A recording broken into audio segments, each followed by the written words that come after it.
윤석열 대통령 당선인의 배우자인 김건희 여사의 허위 경력 의혹을 수사하는 경찰이 김 여사를 소환하는 대신 서면 조사를 진행하기로 했습니다. 이를 두고 경찰이 무혐의나 불기소 의견을 염두에 두고 수사 마무리 절차를 밟고 있는 게 아니냐는 분석이 나옵니다. 김대겸 기자의 보도입니다. 김건희 여사의 허위 경력 의혹은 본격적인 대선 전국으로 접어든 지난해 말에 집중적으로 불거졌습니다.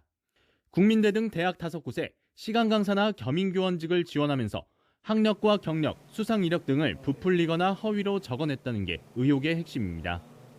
특히 지난 2007년 수원여대 겸임교원 지원 당시 존재하지도 않는 이력이나 수상 실적을 마치 있는 것처럼 꾸며냈다는 의혹을 YTN이 단독으로 보도하기도 했습니다. 대선을 앞두고 파장이 커지자 김건희 여사는 결국 국민 앞에 고개를 숙여야 했습니다. 잘 보이려 경력을 부풀리고 잘못 적은 것도 있었습니다. 그러지 말았어야 했는데 돌이켜보니 너무나도 부끄러운 일이었습니다. 시민단체의 고발장을 접수한 경찰은 대선이 끝난 지난 3월 중순부터 본격적인 수사를 시작했습니다. 먼저 5개 대학 관계자들을 잇따라 불러 허위 경력을 제출한 사실이 있는지, 있다면 언제 이 사실을 알았는지 등을 집중적으로 캐물었습니다. 그런데 김 여사에 대해서는 소환조사 대신 서면조사로 진행하기로 했습니다. 이를 위해 변호인과의 조율까지 마친 상태입니다. 이를 두고 경찰 수사가 막바지로 접어들었다는 지적이 나옵니다.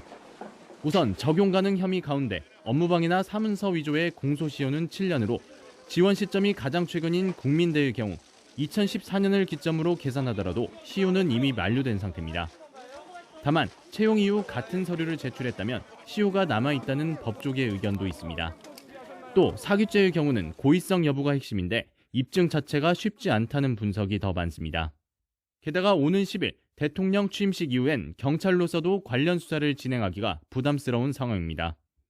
기존의 자료들을 봤을 때 고의성이야 본인은 나오면 당연히 부인할 거니까 고의성 입증이 좀 어렵다라고 생각을 해가지고 그런 좀 간이한 방식을 한 게 아닌가 싶습니다. 안 그러면 이제 서면 조사하고 기소한다는 것도 또 웃기거든요.